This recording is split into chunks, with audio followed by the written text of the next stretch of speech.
महाराष्ट्र राज्य हिंदी साहित्य अकादमी का पुरस्कार वितरण समारोह जारी है और इस कड़ी में हम लगातार आप लोगों से मिलवा रहे हैं हमारे पुरस्कार विजेताओं से। और इस समय हमारे साथ हैं लता तेजेश्वर, जिन्हें जैनेन्द्र कुमार पुरस्कार मिल रहा है। लता जी, आपके तो 12 के करीब पुस्तकें प्रकाशित हो चुकी हैं और आप लेखन की सारी विधाओं पर आप लिख रही हैं। मुझे सबसे ज़्यादा आपके लेखन के अलावा जो आप YouTube चैनल में चला रही हैं अपना, तो साहित्य जब ऑडियो या वीडियो के माध्यम से लोगों तक पहुंच रहा है, तो क्या फ़र्क आपको नज़र आ रहा है किताबें लिखने के दौरान और वीडियो के माध्यम से लोगों से जुड़ने? जी, धन्यवाद आपका। और पहले तो मैं महाराष्ट्र राज्य हिंदी साहित्य अकादमी का बहुत बहुत आभार हूँ। और मेरे लिए तो ये बहुत बड़ी उपलब्धि है कि आज मुझे यहाँ बुलाया गया है और आपके साथ रूबरू हो रही है। तो मैं और कुछ साहित्यिक, जैसे कि आपने पूछा चैनल के बारे में, तो ये चैनल तो मेरे 5-6 साल से चल रहा है, लेकिन धीरे धीरे लोग जुड़ते जा रहे हैं। जैसे जैसे कि कंटेंट, जैसे कि कवि सम्मेलन वगैरह करते हैं और साक्षात्कार लेते जाते हैं, और बाकी बहुत सारे सोलो काव्य पाठ भी होता है इसमें। तो सब जैसे जैसे हम आगे बढ़ते जाते हैं, अभी मुझे 400 से ज़्यादा वीडियोस मैंने कवर किया है, और अभी तक लोगों को शायद थोड़ा सा साहित्य में इंटरेस्ट कम है या मैं पहुंच नहीं पा रही हूँ उनसे, ये थोड़ा सा मुझे मुश्किल, मतलब सोच में डालता है कि, लेकिन 200 अब तक 200 से ज़्यादा लोग मेरे साथ जुड़े हुए हैं मेरे चैनल के साथ। तो ये मेरे लिए बहुत इंटरेस्टिंग सब्जेक्ट है कि मैं साहित्यकारों से साक्षात्कार लूँ, कवि सम्मेलन करूँ, और सोलो उनकी वीडियोस वगैरह लेके मैं उन सबको जोड़ के फिर अलग से एक वीडियो तैयार करके फिर कवि सम्मेलन जैसा मैं प्रस्तुत करती हूँ। और लाइक्स भी, व्यूज़ भी बहुत अच्छे आते हैं। और जहाँ तक किताब की बातें हैं, किताब तो लोग पढ़ते ही हैं, और ये जो पुराना रस्म रिवाज जैसा है किताबों का पढ़ना, वो तो छूटना नहीं चाहिए किसी भी कीमत पर।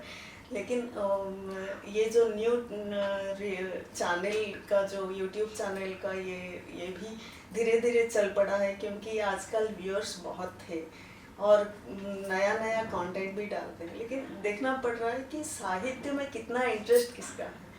तो साहित्य के लिए इंटरेस्ट बढ़ाने के लिए हमको रोज़ रोज़ कुछ नया करना पड़ेगा और कुछ नया वीडियोस भी डालना पड़ेगा, लेकिन मैं उतना समय नहीं दे पाती हूँ, तो इसलिए थोड़ा सा चल रहा है बस। ओके, तो आपने इतनी सारी विधाओं पे लिखा है लेखन में, तो आपका पर्सनल फेवरेट है जो आपकी पहचान बनी हो, ऐसी कोई विधा या हर तरह का लेखन जारी है? मुझे ज़्यादातर उपन्यास में आजकल बहुत ज़्यादा मुझे उपन्यास से लगाव हो गया है। पहले तो मैं कविताओं से ही शुरू किया था, पर कविता लिखते लिखते अभी 5-6 किताब हो गए हैं। अभी लगता है कि कविताएं खाली शब्द बदल रहे हैं और भाव वही होता है। और आप कहीं भी खोलो, कहीं भी फेसबुक पर, जहाँ पर आपको कविता पढ़ने को मिलता है। लेकिन ये जो उपन्यास है, हम जैसे जैसे हम लिखते जाते हैं, चाहे वो 3 साल लग जाए, 4 साल लगे, 5 साल लगे, लेकिन वो कंटेंट हम जो दे रहे हैं समाज को, उसमें हम खुलकर बात कर सकते हैं। जैसे कि मेरी ये किताब लहराता चांद है, इसमें मैंने 4-5 विषयों का मैंने खुलकर बात की है। जो आजकल एक मानसिक तनाव जो स्त्रियों में, लोगों में, मतलब बच्चों से लेकर बुजुर्ग तक सबको मानसिक तनाव का जो ज़्यादा पैर फैला चुकी है, तो इसकी वजह से मुझे वो सब्जेक्ट बहुत खींचा था उस समय। तो उस स्किज़ोफ्रेनिया, उस सब्जेक्ट पर मैंने शुरू किया है ये नावल। और ये लिखते लिखते वो ड्रिंक एंड ड्राइव, वो भी एक उसका एक दुर्घटना के साथ मैंने रिलेटेड करके वो कुटुंब में उनका एक दिखाया है कि ऐसा नहीं होना चाहिए।